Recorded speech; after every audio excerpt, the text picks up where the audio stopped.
welcome all to this, the monthly press conference, the Prime Minister, and to thank the Cabinet colleagues who are here, our Deputy Prime Minister, Minister of Tourism, Minister of Health, Minister of Foreign Affairs, and Minister of Environment.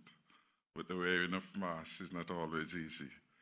I want also to recognize our Minister of Labour and Trade and our Minister of Education, His Excellencies Ambassador Ian Patridge-Liburd, His Excellency Mr. Michael Powell, and all the senior officials who are here. And also, we want to acknowledge the presence of the Honourable Deputy Speaker of the Parliament. Over the last 6 months, March to September, our country, like the rest of the world, has been dealing with the twin crises of the coronavirus pandemic and the deep economic contraction that it precipitated around the world. Our very positive growth trajectory in the first quarter of 2020 was interrupted with the announcement of COVID-19 on around the 25th of March 2020. Unfortunately for us, our early strong actions in closing our borders, denying entry to our ports, and the practicing of health protocols allowed us to contain the spread of the virus. As we speak today, St. Kitts and Nevis with 19 cases of COVID-19 infections, of which 17 have fully recovered, has one of the lowest numbers of COVID-19 cases in the world. We are considered a very low-risk travel destination. Our careful management of the COVID-19 pandemic allowed us to gradually reopen all sectors of our economy, from agriculture to manufacturing, with very satisfactory results. All our manufacturing plants are opened, and over 84% of all employees willing to work are back on the job. I'm advised that a few employees are turning down invitations to work at nights. This, in my view, is unfortunate, given the global challenges in finding work. Our people have to adjust to the new dynamics of shift work and accept work when it becomes available. The traditional 8 a.m. to 4 p.m. work routine is giving way to flexible hours as dictated by consumers and, of course, the inescapable production schedules. Across the 8 export manufacturing plants, 879 persons are back on the job. Jaro Limited has 205 of its employees back on the job. Jaro is the largest employer in the export manufacturing enclave, and it is followed by API Harrow St. Kitts Limited, which has 198 persons having returned to work. Of a total of 1,112 employees in the export manufacturing sector, 71 were made redundant, leaving a pool of 1,041 persons available for work. 879 employees, representing 84% of the pool, are now satisfactorily back on the job, receiving their earnings. We expect another 100 employees to resume work when Jaro Limited completes its retrofitting of its other plans to ensure compliance with COVID-19 protocols. JARO has several work plans, and so they are retrofitting a number of them to ensure the safe return of just over 100 employees. I assure JARO Limited and indeed all of the manufacturing plants that any support solicited that we can offer, we will readily consider. Beyond the economy, our society has been adapting well to COVID-19 in spite of the irresponsible behavior of some at recent fetes. Our churches, thank God, are fulfilling their mandate to spread the gospel, providing necessary avenues for our people to worship, to pray and praise our Almighty God. The imposition of restrictions on church gathering in earlier emergency powers COVID-19 regulations was a challenge for my spiritual faith. And I am happy that our churches are operating so responsibly in the context of a dangerous and contagious COVID-19 pandemic. I want to record my appreciation to the church leaders for their understanding and support over this period. We certainly can say, hitherto, the Lord has helped us.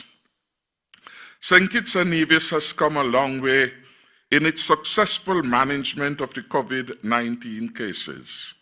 We are designated by the US-based Centers for Disease Control as a very low-risk destination.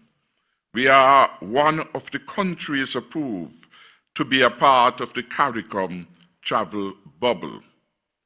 These gains that we have made should never be frittered away with selfish and irresponsible behaviors by any of our citizens, residents, and visitors.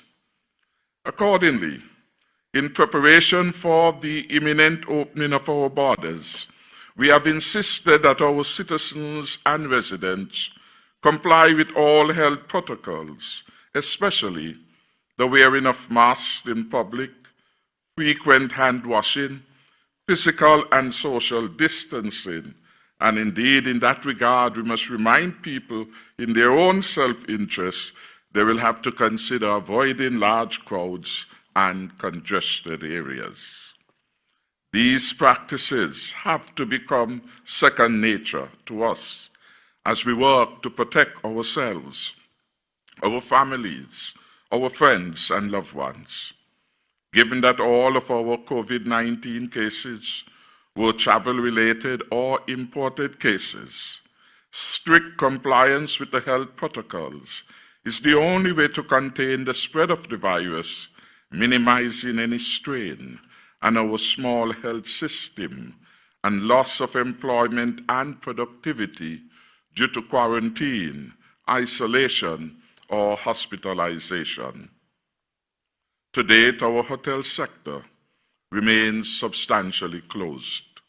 My government committed that we shall open our borders in October.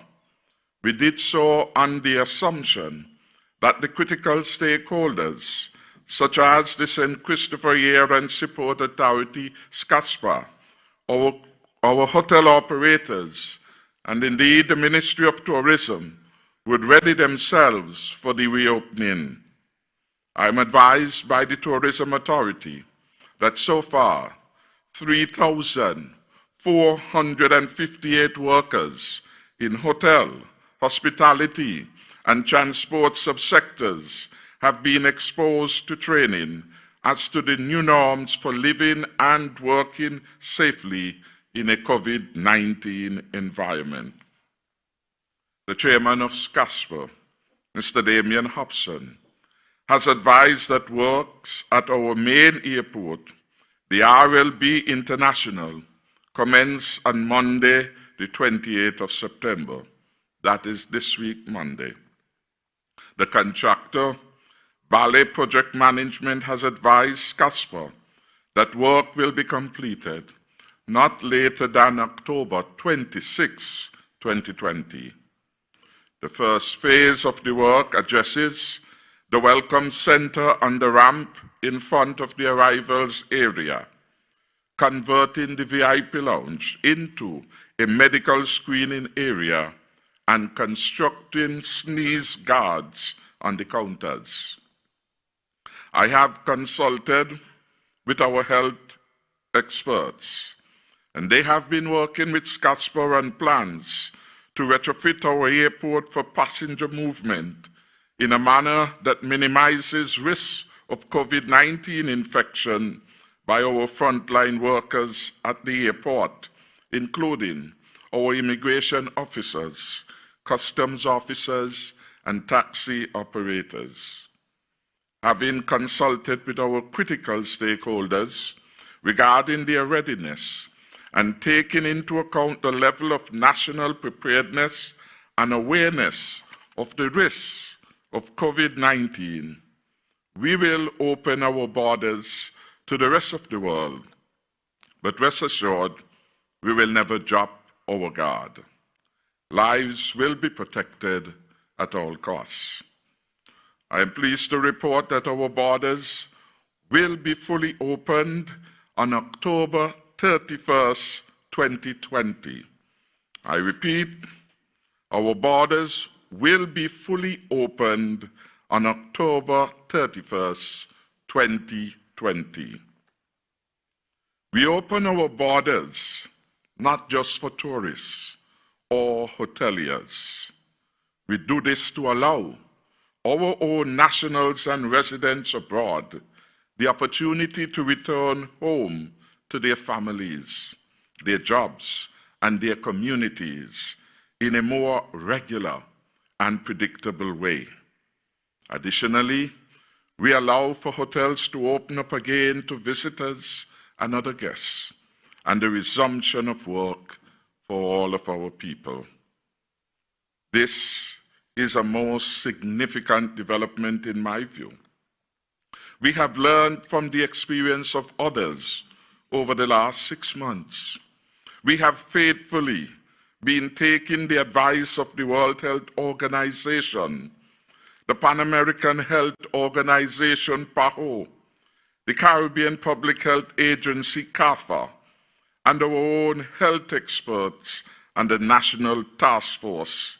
The advice from all of these bodies, entities, we have given faithful consideration to in arriving at the decision regarding the opening. We can, with the support of all, take this major step to open our economy fully, and we can now do so while minimizing risks to our own country. Let me take a brief look at the impact of COVID-19 on our economy so far and our people in particular. We have some data for the first 6 months of the year, and the data on employment as at the end of June 2020 revealed that for the first 6 months of 2020, a monthly average of 23,745 jobs were available in St. Kitts and Nevis. This compares to 23,909 jobs available during the same 6-month period of 2019. This reflects over that 6-month period a net decline of 164 jobs for the first half of 2020 compared to 2019. That, of course, will be formal employment, people who would have been registered with Social Security. The relatively strong employment figure up to this time is due to the fact that Four Seasons, up to June, retained the majority of its workers on its payroll. In terms of gender participation in the workplace, data at the end of June indicated that 12,810 jobs were held by women and 10,934 jobs were held by men. More women then were active at work in the first half, and they occupied 54% of all jobs versus 46% of the jobs being held by men. Women seem to be more industrious or more observant and involved in the formal reporting economy. By June, employment was up by 8% in the manufacturing sector and public administration and defense. Declines were recorded in the wholesale, retail, hotels and restaurant and transport, storage and communication sectors ranging from between 3 and 5%. During this period, the non-government sector recorded a loss of 831 jobs, while the public sector recorded an increase of 666 jobs for a net job loss overall of 164, which I referred to earlier. The employment situation during the third quarter is likely to change, with layoffs of employees by Four Seasons, another entity post-June 2020. The layoffs from Four Seasons may reflect the most dramatic impact. This decline is likely to be mitigated by increased employment in the manufacturing sector, largely driven by JARA's uptake in employment. Assuming all goes well, JARA by the end of the year will be taking on about another 100 employees to take up their role to over 300 plus. It is, as I said earlier, the largest manufacturing plant in the country. And of course, since June, we have moved gradually to remove the restrictions and business operating hours. And we suspect that that would reflect an uptick as entities then have longer business hours and have resulting demand for more workers. The reduction in the number of active jobs reported for the first 6 months resulted in a consequential fall in the average monthly payroll from $76.34 million in 2019 to $74 million in 2020. An average of $38.2 million per month was being paid to females, against $35.8 million being paid to males. Of course, the difference may be a reflection of the fact that more women are at work. More women may like work too. And so we want to encourage our fathers, our brothers, our male adults to seek diligently for work. I want to turn to this matter of severance payment, since there has been some continuing public interest in this matter up to last Tuesday, when the Minister of Environment and I were among the panel on leadership matters. The matter of the severance came up. Our Team Unity government, I should report, inherited a severance fund which had been in the red and had hundreds of former employees dissatisfied with the lengthy delays in receiving payments. And when I say in the red, I should say that that means there was no money in the fund. We have been addressing these issues in a careful manner so as not to further hemorrhage the severance fund.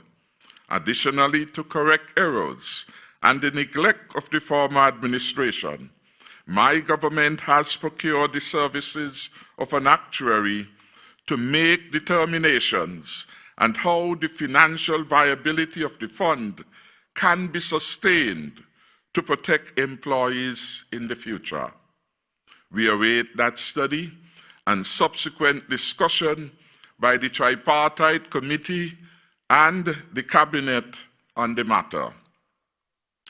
The unsustainability of the present legislative mechanisms for the management of our severance fund has been further magnified by the COVID-19 layoffs. As of the 22nd of September 2020, the Department of Labor records 1,800 claims for severance, 1,800 as at the 22nd of September. It has been working assiduously during the work week and overtime on weekends and on public holidays to process these claims in preparation for payment. And I want to record the Cabinet's appreciation for their industry and diligence and sensitivity to the fact that everyone is anxious for their payment. I want to commend Minister Phipps for presiding over this particular aspect and indeed all aspects of labor relations. I am advised that 425 claims have been processed to date. The value of these claims is put at the sum of $7.3 million, substantial bit of money. The federal government has financed the burden of severance payment as the fund is insolvent. The burden then lies with the National Treasury. Accordingly, the federal government has injected EC $11.1 million. I repeat, so far, the Ministry of Finance has injected $11.1 million to cover the cost of COVID-related redundancies and long service payments in the islands of St. Kitts and Nevis. In keeping with our commitment to the stronger and safer future and the Protection of Employment Act will be revisited to address several matters, including the sustainability of the Severance Fund, eliminating abuses, rationalizations of payouts, and recalibration of the Severance Fund in the context of emergencies and pandemics. The fund never envisaged that we will have a situation where basically all of the country could be shut for a prolonged period. No one had envisaged that all of our hotels may be called upon to be closed for an extended period. So in the context of that lived reality now, we now have to bring legislative enactments to make the fund more resilient to repeat of these future shocks to the system. The Minister of Labor has advised that we are anxiously awaiting input from the other participants and the National Tripartite Committee. Specifically, we are awaiting the input of the Chamber of Industry and Commerce and the workers' representatives and the Tripartite Committee that has been set up to deal with a number of issues with respect to industrial and commercial life, and particularly matters involving workers. So there is where we are at with the fund.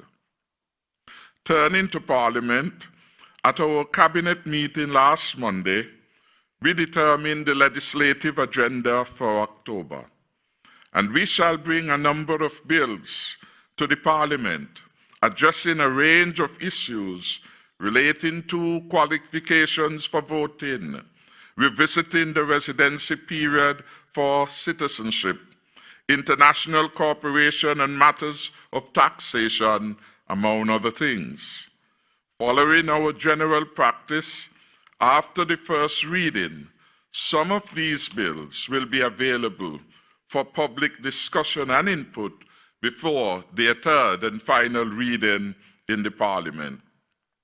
Our Parliament will meet sometime during the next 2 weeks or thereabout. I can confirm that 2 permanent secretaries have been assigned to facilitate the government's execution of its policies. Mrs. Shirley-Ann Pemberton has been transferred from the Ministry of Post and Urban Development to the new Ministry of Entertainment, Entrepreneurship, and Talent Development. And Miss Valencia Sider has been transferred to act as Permanent Secretary in the Ministry of Sports and Culture. I want to turn attention now to the Eccb-approved moratorium to financial institutions.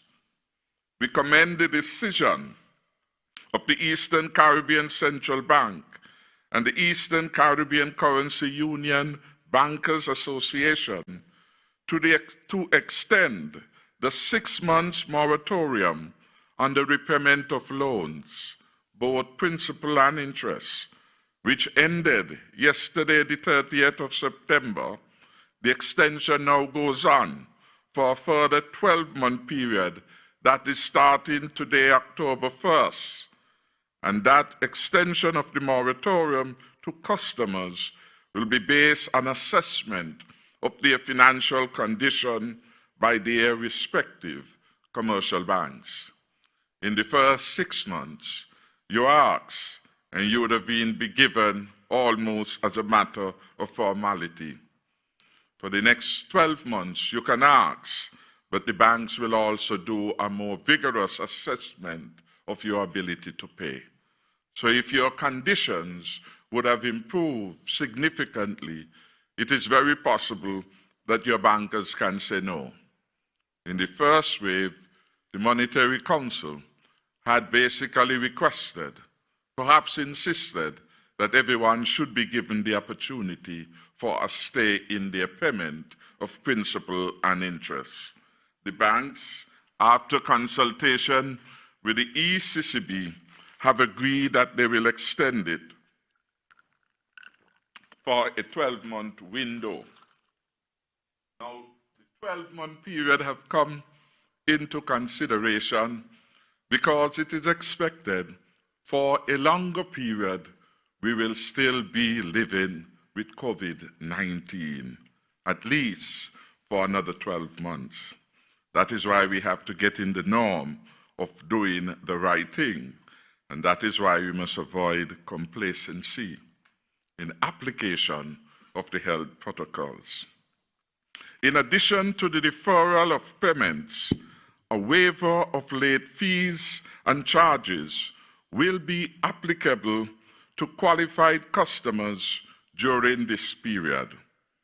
Going forward, the loan repayment deferral program will be based on an assessment of the financial condition of customers, and each member bank will advise its customers of the details and processes for support of the program. Now, the Central Bank and the Monetary Council has to become involved in this because the Central Bank will have, as the regulator, to give a special dispensation to banks in terms of its treatment of that portfolio, which is subjected to relief. As you know, the banks have very strict criteria for writing off and writing down of loans for which there had been no payment. So the central bank support will be required, or else the picture and the health of these financial institutions could appear problematic to the regulator. How successful has this moratorium program been so far? I would say very successful. So far, according to the central bank, 2,137 persons in St. Kitts and Nevis have applied and received approval for the moratorium and mortgages, totaling $455.6 million. Significant.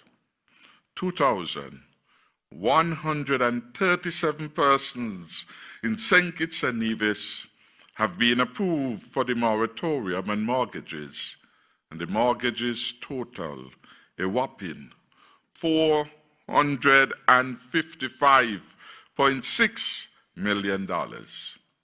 So relief has come as a result of this measure to over 2,000 persons.